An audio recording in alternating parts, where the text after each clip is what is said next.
expliquer un petit peu comment j'ai procédé pour écrire, quelles idées me sont venues d'abord, parce que avant de commencer la lecture proprement dite.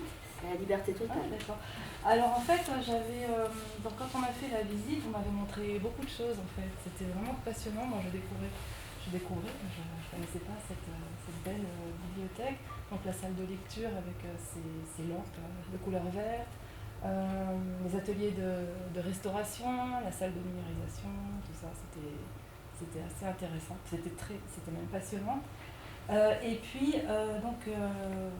vous m'avez montré un ouvrage, un choix de Fables de La Fontaine, un très beau livre en fait, illustré par un groupe, alors je cite, c'est le descriptif, illustré par un groupe des meilleurs artistes de Tokyo, sous la direction de P. Barbuto, alors je ne sais pas si c'est Pierre ou Philippe. Pierre. Et après, il y a la cote, tout ça. Et c'est un livre, donc on a des fables de La Fontaine, illustrées avec des estampes. Et je suis revenue en fait ici pour le consulter en salle de réserve. Et vraiment, ça fait vraiment un effet incroyable que de feuilleter un ouvrage aussi précieux, aussi beau, aussi fragile et aussi ancien aussi. Enfin, tout est relatif parce que vous avez des ouvrages bien plus anciens dans vos collections. Mais voilà, c'était beaucoup d'émotions. Et du coup, je suis partie d'abord sur cette piste-là.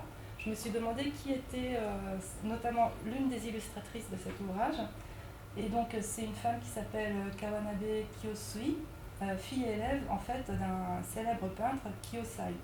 Je me suis demandé qui était cette femme et j'ai fait quelques recherches. Et j'ai découvert que c'était la première femme qui avait dirigé l'université des Beaux-Arts, je crois, à Tokyo. Et voilà, elle avait été sollicitée pour illustrer une de ses fables. Je me suis demandé quelle était la vie de cette femme d'un autre temps. Et puis la piste s'est un petit peu estompée parce que j'avais d'autres idées qui venaient. Donc il y a une deuxième piste qui s'est profilée.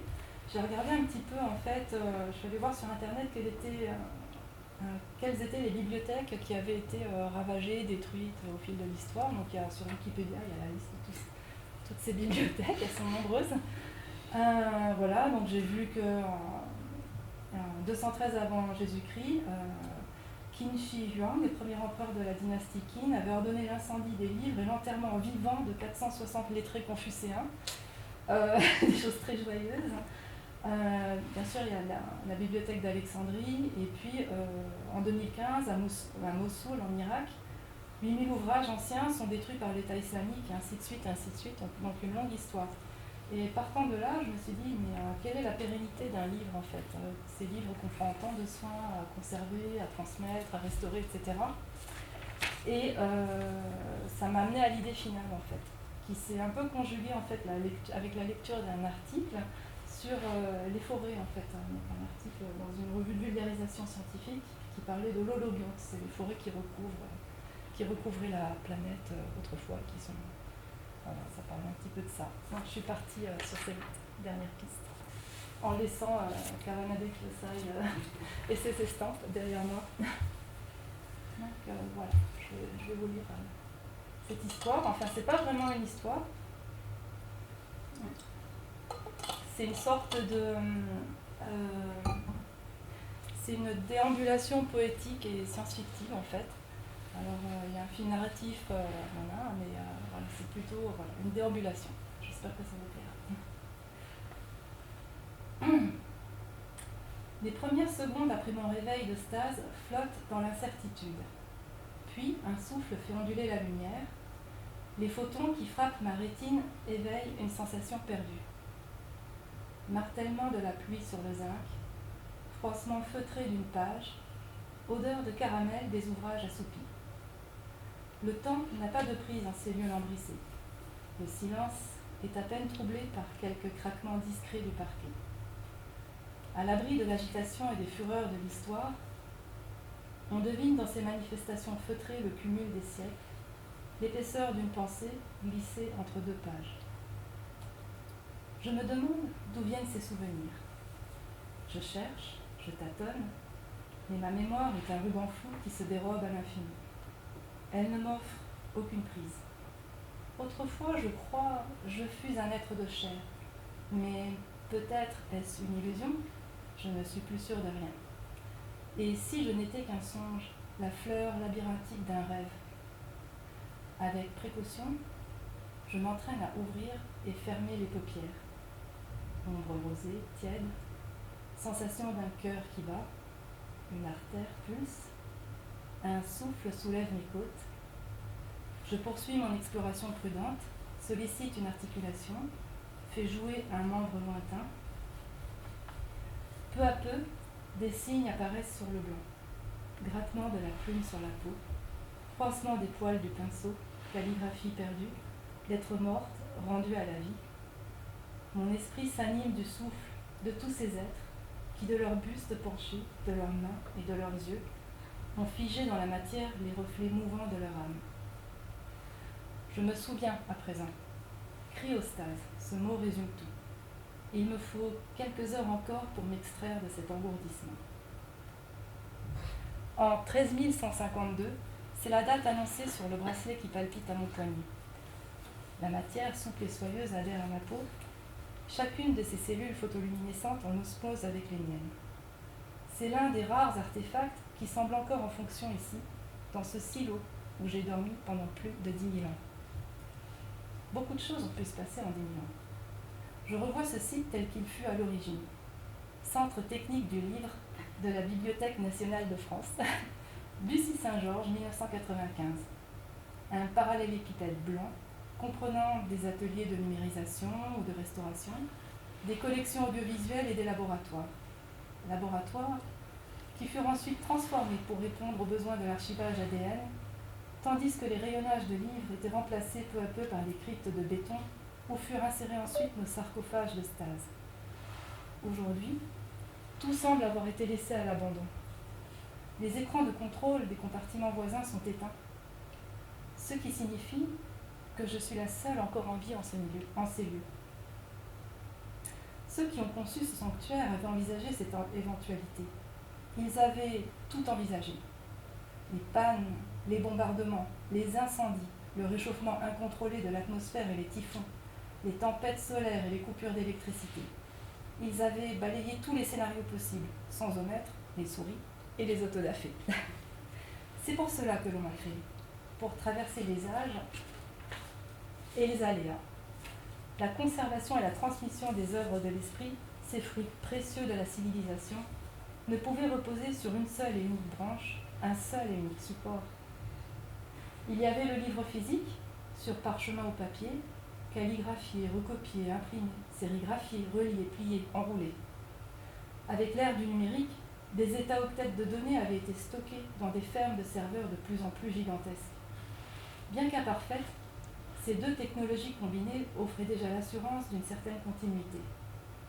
Vint le déclin de la civilisation qu'ils avaient produite. Et il fallut réfléchir à d'autres moyens. Les fermes de serveurs tombaient en panne, les composants électroniques se détérioraient. Quant aux livres, ils prenaient décidément trop de place. Différentes technologies furent ainsi testées, puis abandonnées, puis réinventées. Il en demeura une, l'archivage ADN.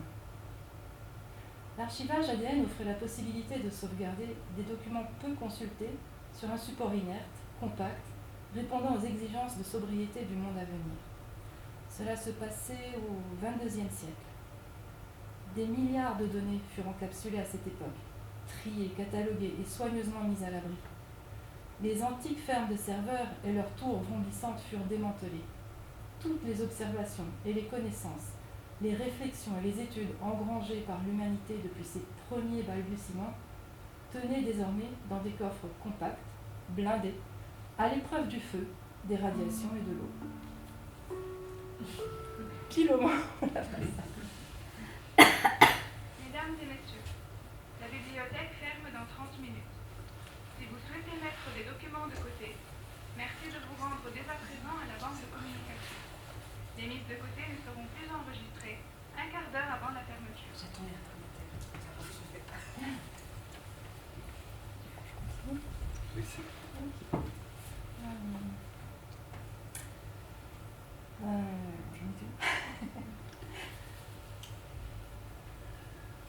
Des dispositifs sophistiqués furent également conçus pour veiller sur ce patrimoine. Vint ensuite l'ère du grand oubli, et les machines elles-mêmes commencèrent à tomber en désuétude. Il nous faut des compteurs, déclarèrent alors les sages aux ingénieurs. Et les ingénieurs se mirent au travail. Avec mes 10 paires de chromosomes surnuméraires, entièrement dédiés au stockage de données, je suis l'une des 1000 mémoires vivantes créées par génie génétique au XXIe siècle. Je suis un clone de classe Athéna, un artefact biologique, le produit fantasque d'une équipe de généticiens visionnaires et de conservateurs inquiets, un être hybride, à la croisée de la science et de la philosophie. Le serpent immaculé qui ondule sur l'écran noir de ma mémoire représente le logo du laboratoire où je fus conçu. Cela me revient alors que je parcours les couloirs déserts, enroulé dans la tunique de feutre d'une antique machine aux yeux cuivrés à déposer à mes pieds. Les murs sont nus. Les magasins d'autrefois ont été remplacés par des casiers qui évoquent les tiroirs d'une morgue. Dans chacun de ces compartiments dormait jadis l'une de mes répliques, un être aux cheveux couleur de blé mûr et aux yeux pères. Où sont-elles toutes passées? La machine qui me guide à travers ce dédale reste muette. Peut-être fonctionne-t-elle en autonomie depuis des siècles, gardienne solitaire de ce sanctuaire déserté. La lumière tombe à flot de l'ouverture lointaine, une lumière de cathédrale qui m'apaise étrangement. Une fois parvenue au seuil du temple, elle me laisse seule, sa mission est terminée, elle se retire dans l'ombre et disparaît. Dans mon esprit se bousculent des images confuses, entremêlées de questions. Aucune note, aucun avertissement ni préambule ne me prépare à ce qui se trouve au dehors. Dois-je m'attendre au chaos et à la désolation, ou suis-je simplement soumise à une routine préétablie, un automatisme ancien qui trouve sa raison dans les systèmes dont dépendait ma survie? Je connais bien cet endroit. Aussi délabré soit-il aujourd'hui, on devine, à ses proportions vertigineuses, le symbole qu'il fut autrefois. Et je me souviens parfaitement des kilomètres de rayonnage étagés sur plusieurs niveaux qui abritaient les dizaines de milliers d'ouvrages mis à la disposition des étudiants de l'université dont il constituait l'une des extensions matérielles. Cette université s'appelait Paris-Sorbonne. Qu'est-elle devenue aujourd'hui? Quelques pas seulement me séparent de l'extérieur. Mon bracelet corporel m'informe que la température estimée est de 38 degrés Celsius, taux d'humidité 80%, l'air moite arrive par vagues, le contraste avec la fraîcheur de l'ombre est saisissant. Je repense à ces lettres à moitié effacées sur les stèles antiques, à ces parchemins parcourus de signes que personne ne sait plus décrypter, et à toutes ces langues vivantes, évanouies de la mémoire des hommes, ces histoires qui ne furent plus racontées, ces savoirs qui ne furent plus relayés. Des voix me parviennent du dehors. Des silhouettes se découpent en contre-jour à l'entrée. Ils sont une dizaine, des adultes et des enfants. Les contours se précisent. Les voilà qui émergent de la lumière. Bien à toi, Athéna, me lance avec déférence l'un d'eux en croisant ses mains sur son cœur. Bien à toi, répètent ses compagnons en imitant son geste. Les enfants se pressent autour de moi, tandis que les plus âgés restent pudiquement à l'écart. Je ne peux pas m'empêcher de faire des comparaisons avec toutes les coutumes décrites dans les livres. Leurs tuniques taillées dans des étoffes souples et légères me rappellent les vêtements que portaient les Minoens bien avant l'ère chrétienne. Les coiffures arborent différentes sortes d'ornements accrochés à leurs boucles, épingles en bois sculpté ou métal, fleurs au bleu myosotis, couronnes de feuilles odorantes. Ils sont chaussés de mocassins en cuir et certains portent une ceinture nouée à leur taille. Ressens-tu de la peur? Gazouille l'un des enfants, une fillette aux yeux d'un brun velouté. Elle prononce ce dernier terme avec une pointe d'hésitation, comme si le concept ne lui était pas familier. Je ne suis pas programmée pour éprouver de la peur. Son visage s'éclaire. Moi non plus, je ne connais pas la peur. Où sont les autres Athéna? Elles sont là. Comment cela? Bien, tu vas comprendre. Une main tiède se glisse contre ma paume. C'est un garçon, plus jeune encore que la fillette aux fleurs. Il m'entraîne dehors. Une bouffée d'air me caresse les joues. Un air sirupeux, si épais qu'il se condense instantanément au contact de ma peau. La lumière ruisselle de la canopée, colorée de 1000 nuances de vert. Je respire difficilement. Étourdi, je trébuche sur ce qui s'apparente à une nervure dans le sol. Une racine? Je lève les yeux. Un arbre immense nous surplombe. Qu'ils soient aztèques, vénitiens ou indonésiens, les temples que les hommes dédiaient à leurs dieux avaient tous en commun une architecture minérale qui aspirait au grandiose. Mais un arbre? J'écoute les bruits qui nous environnent. C'est une rumeur habitée de 1000 cris d'animaux inconnus. De loin en loin, je devine le chant d'un oiseau ou le grognement d'un fauve, mais je suis bien incapable de définir leur nom, tout comme je suis incapable de nommer l'arbre qui s'étale au-dessus de nous. Ce n'est pas une essence tropicale, on dirait plutôt... C'est notre plus vieux chêne sage, dit l'enfant qui me tient lieu de guide. Je ne trouve aucune entrée à ce nom dans mes encyclopédies. Ces arbres doivent dater d'une époque postérieure à celle où je fus conçue. Sans doute une espèce dérivée d'une variété naturelle de chêne avec un génome modifié en raison des conditions climatiques très éloignées de celles qui ont vu apparaître son espèce il y a 56 millions d'années dans l'hémisphère nord. C'est un arbre remarquable. Son tronc est si large qu'il faudrait plusieurs hommes et femmes pour en faire le tour. Les branches épaisses serpentent vers la canopée en occupant toutes les directions. Des oiseaux jouent dans son feuillage, des insectes s'activent silencieusement au sol. C'est un arbre-monde, et plus encore. L'enfant m'explique. Cette forêt existe depuis l'époque dite du Grand Renouveau. La civilisation de l'atome et du numérique touchait à sa fin.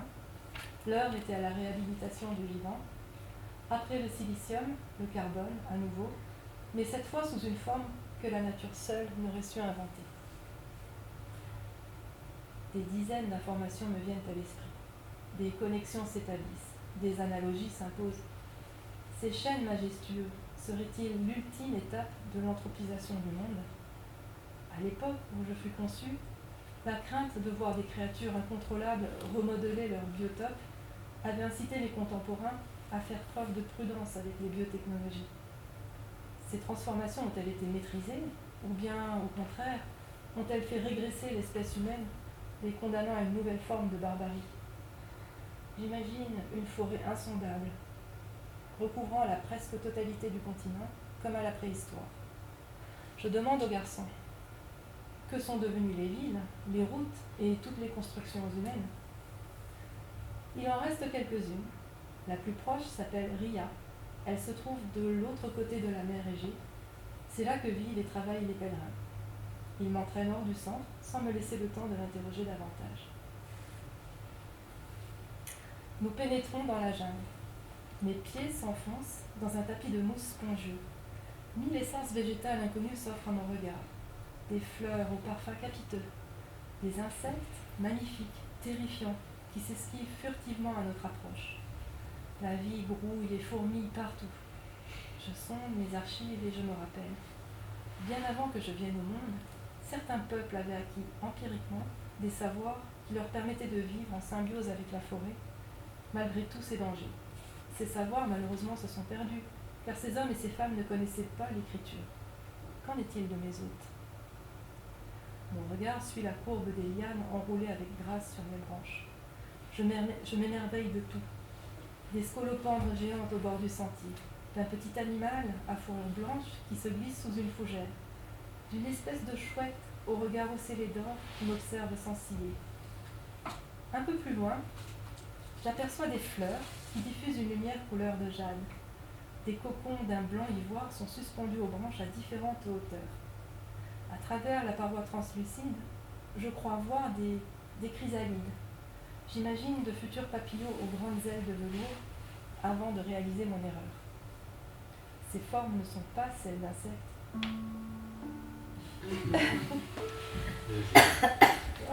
Mesdames et messieurs, la bibliothèque ferme ses portes dans 15 minutes.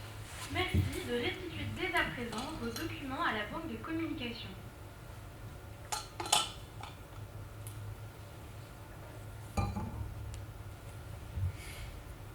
Ces formes ne sont pas celles d'insectes. Ce sont des foetus humains de différentes tailles, recroquevillés dans leur carcan de soie. C'est ainsi que nous venons au monde, précise le garçon, me voyant hésiter. Tu veux dire que tu as grandi dans l'un de ces cocons? Oui. Je suis un humain né de la sève. L'enfant a un rire léger de clochette. Il poursuit. Tous les humains sur Terre ne naissent pas ainsi. De nombreuses communautés pratiquent toujours la procréation naturelle. D'autres, comme les pèlerins, conçoivent leur progéniture dans des cuves de verre. Mais qui sont ces pèlerins ? Ce sont les habitants de Ria. Nous poursuivons notre chemin. La clarté opaline des fleurs nous guide à travers l'ombre grandissante. Je ne connais pas la peur, mais je suis troublée par d'étranges pensées. Ces êtres sont-ils des hybrides, mi-humains, mi-végétales ? Pour autant, la main blottie dans la mienne n'est pas faite d'écorce, c'est une petite main de chair, ferme et tendre à la fois. Après un moment, je constate que les cocons ont disparu. La forêt semble moins dense.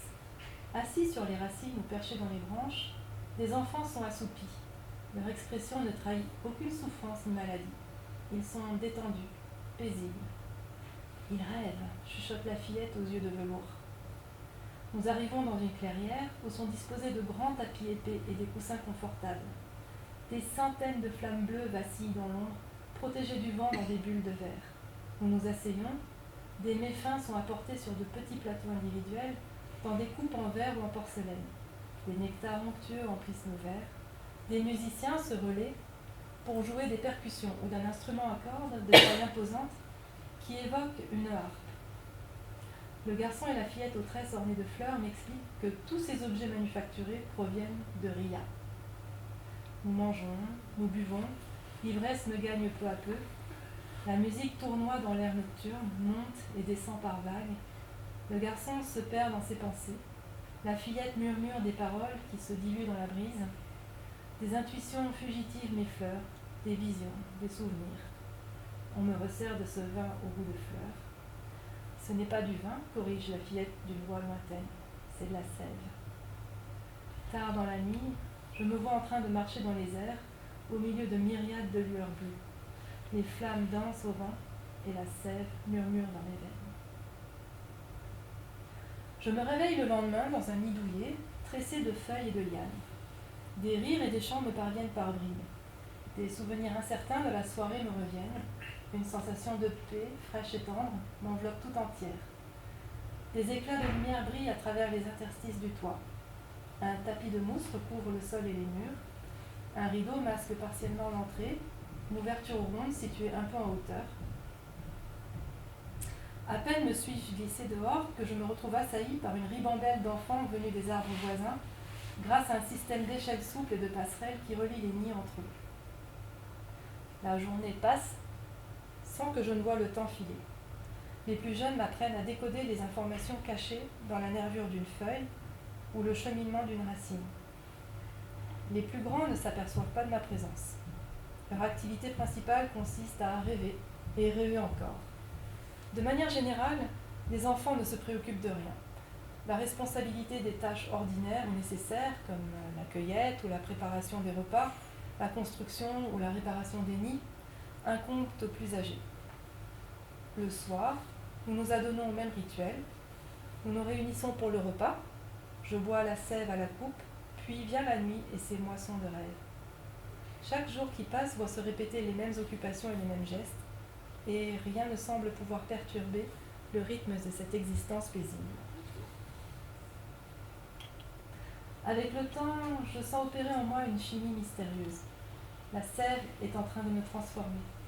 De nouvelles connexions s'établissent entre mes mémoires d'origine et celles, infiniment plus vastes, des chênes sages. Des souvenirs archaïques ressurgissent. Je crois me souvenir de choses que je ne peux pas avoir vues. Je me revois dans la salle de lecture de la bibliothèque universitaire à laquelle j'étais rattachée autrefois. Seul le bruit du papier froissé ou une toux discrète trouble la concentration des étudiants penchés sur leurs livres. Des lampes, disposées à intervalles réguliers, ponctuent la pénombre. Un parfum de poussière et de cire flotte dans l'air. Un jour timide entre par les hautes fenêtres. D'autres images viennent se superposer à ces premières impressions. Des étudiants vêtus de longues robes noires chuchotent au-dessus des feuillets d'un livre précieux. Des pages rongées par l'acide sont retirées de leurs abris souterrains pour être restaurées, scannées, conservées. D'anciens parchemins sont méticuleusement transcodés puis livrés à des lecteurs séquenceurs. Tout cela appartient à un très lointain passé. La plupart de ces machines ont disparu désormais. Un matin, je perçois chez mes hôtes une fébrilité qui ne leur est pas coutumière. Les enfants assoupis dans les branchages quittent leur arbre. Des mets, plus élaborés qu'à l'ordinaire, garnissent de grands plateaux dressés sur des tréteaux, accompagnés d'immenses amphores pleines de vin de fruits fermentés. Des guirlandes de fleurs ornent les branches autour de la clairière où nous nous réunissons habituellement en soirée. Il flotte dans l'air un air de fête, une fébrilité joyeuse qui teinte les joues de rose et fait briller les yeux. Nous voici tous installés sur les tapis. Les harpistes sont rejoints par un chœur d'enfants et tous entament une ode vibrante dans une langue aux accents inconnus. Peu avant midi, un groupe de voyageurs apparaît à l'orée de la clairière. Ils sont grands, vêtus d'étoffes couleur de sable et accompagnés de machines. Certaines flottent à 1 mètre du sol et naviguent telles des raies manta, chargées de sacs et de coffres. La caravane s'immobilise au milieu de notre cercle. Bien à vous, Jean de la Forêt, salue une femme. Bien à vous, Jean de Ria, lui répond une fillette en s'avançant, main sur le cœur. Avez-vous fait bon voyage? Quand ils viennent en visite, les pèlerins apportent avec eux toutes sortes de bijoux, d'instruments d'optique et d'objets plus ou moins sophistiqués façonnés par leurs machines. Dans leurs pupilles cuivrées, je devine le reflet chatoyant des machines qui peuplent leur cité. Leurs mains, engoncées dans des gants de métal, cliquettent doucement, tandis qu'ils déballent leurs trésors. Leurs épaules dorées brillent dans la pénombre. Ils ne s'émeuvent de rien, parfaitement pacifiques, parfaitement neutres. Ils repartent avec des graines, des échantillons de racines, d'écorces ou de feuilles, dont ils analyseront plus tard les données pour vérifier qu'aucune maladie ne les ronge. Les pèlerins veillent sur les forêts de chênes sages. Leur science est si avancée, leur technologie si puissante, qu'ils pourraient asservir le monde s'ils en avaient l'ambition. Mais il n'en est rien. Les pèlerins sont dépourvus de toute intention belliqueuse. Jamais ils ne songent à détruire ou à exploiter. La volonté de dominer, ils l'ont perdue au cours de leur évolution. Cet équilibre qui semble si parfaitement naturel est le résultat de milliers d'années d'études et de réflexion. C'est la raison pour laquelle ils vénèrent les chênes sages et prennent soin de la forêt. Tout le reste leur semble futile et sans intérêt. Ria, leur cité, fut jadis une capitale orgueilleuse, dressée sur des terres que les hommes avaient arrachées au désert grâce au pouvoir des machines. Tout le plateau du Neige était alors recouvert de panneaux destinés à capter la puissance du soleil afin de les abreuver en électricité, un flot continu d'énergie. Des kilomètres et des kilomètres carrés de miroirs chatoyants dans un désert si chaud que même les scorpions ne pouvaient guère y vivre. C'est là, à Ria, que fut conçue la première graine de ce qui allait devenir le premier chêne sage. Ceux qui gouvernaient la cité avaient une vision. Ils voulaient faire de leur ville une oasis de sagesse, un havre de paix et d'harmonie, la réalisation ultime de toute philosophie. Une formidable tempête de sable en décida autrement. Les sages renoncèrent à leurs rêves et Ria devint la cité des pèlerins, gardien des sciences et de la technologie. Partout ailleurs, les villes poursuivaient leur lente transformation, tandis que les arbres reprenaient possession de la terre. Ces forêts sont les gardiennes de notre mémoire. La totalité de nos connaissances se trouve emmagasinée dans leur réseau racinaire, un réseau vivant, régénératif, capable de résister à l'érosion et au feu, aux tornades, aux termites ou aux guerres. Telles étaient les spécifications requises par les sages de Ria. Et comme conserver ne suffisait pas et qu'il fallait aussi veiller à transmettre, ils avaient également créé la symbiose, avec des êtres au destin si intimement liés à ces arbres qu'ils ne pourraient survivre sans eux. Ces créatures hybrides n'avaient d'humain qu'une partie de leur génome. Ainsi naquit le peuple de la sève. Les années passant, je m'enfonce de plus en plus dans le territoire des songes. Mes rêves, désormais, durent des jours et des nuits. C'est à chaque fois une épopée fabuleuse qui m'emmène au-delà de tous les horizons. Le principe du rêve est simple. Chaque ouvrage qui nous est parvenu représente l'aboutissement d'une lignée, avec ses filiations et ses racines. Le peuple né de la sève appelle cela un lignage. Un lignage commence toujours par une entrée codifiée dans le génome de l'arbre. Chaque entrée correspond à un ouvrage précis dont bien souvent je peux retrouver la référence en écho dans mes propres mémoires. Ainsi, une minuscule séquence ADN peut ouvrir les portes d'un voyage merveilleux. Histoire, géographie, philosophie et sciences de l'Antiquité me livrent d'abord leurs secrets à travers ce réseau aux ramifications infinies. Mais ce n'est pas tout. Il existe en deçà une mémoire encore plus ancienne, enfouie dans les profondeurs de cette toile aux dimensions planétaires. C'est la mémoire secrète des arbres et de tout un monde inaccessible au seul intellect humain, un monde fait de murmures et de fulgurances, en deçà des mots et des symboles. Ce monde est devenu mien désormais. C'est dans ces terres enfouies que s'évade mon esprit. Désormais, je fais corps avec la forêt. Ma peau s'est épaissie, cornée, plissée, craquelée. Mes yeux ont perdu de leur acuité. Mes réflexes se sont émoussés, tout comme mon cœur dont le rythme s'est calé sur celui des saisons. Pourtant, je perçois avec une intensité que je n'aurais jamais soupçonnée autrefois la caresse du vent dans le feuillage, le babil des oiseaux qui peuplent mes branches, le frottement des racines qui se déploient dans le sol, la brume timide des matins après la pluie, le sens caché des pollens et des étoiles qui bordent mon ciel. En tant que clone de classe Athéna, je ne viens d'aucun pays. J'ai été conçue par biosynthèse et plusieurs siècles me séparent du moment où, pour la première fois, j'ouvris les yeux au monde. Pourtant, étrangement, je pense de plus en plus souvent au lieu originel. J'ai le sentiment de toucher du doigt ce que les poètes en exil appellent la nostalgie du pays natal. Comme ma mémoire reste infaillible malgré mon grand âge, je me souviens avec une précision presque surnaturelle des couloirs remplis d'échos, des salles de lecture aux abat-jours d'opaline, de la grande cour aux pavés inégaux et des fresques aux couleurs effacées. C'est là que se trouvent mes racines, mes archives les plus anciennes, la source de tous mes lignages. J'entends les voix qui résonnent dans les magasins sous l'amphithéâtre, escalier alambiqué et pas perdu, la pluie chuchote sur les toits de zinc, la peau fine, moite, tiède ou froide de milliers de doigts feuillettent mes livres, voix éteinte à présent, souffle évanoui. Un petit temps. Mesdames et messieurs, la bibliothèque ferme. Nous vous remercions de vous diriger vers la sortie et vous souhaitons une bonne soirée.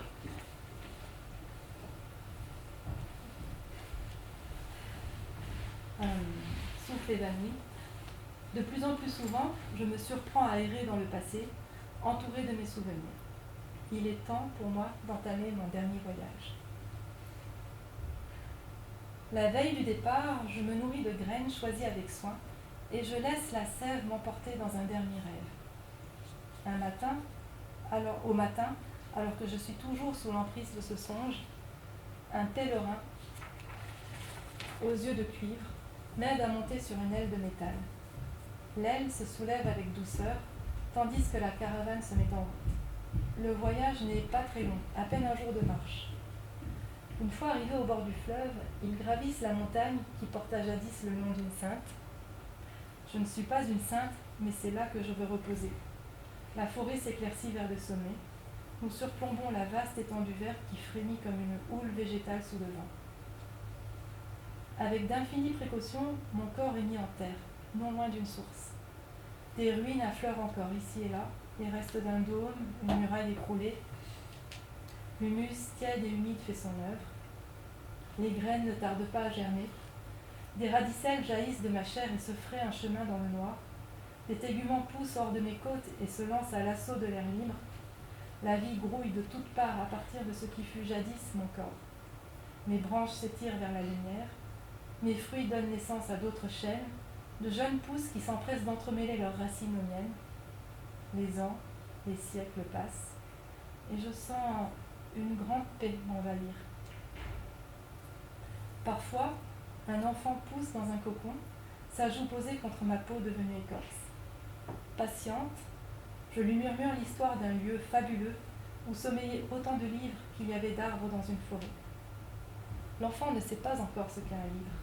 Alors, je lui ouvre les portes de ma mémoire.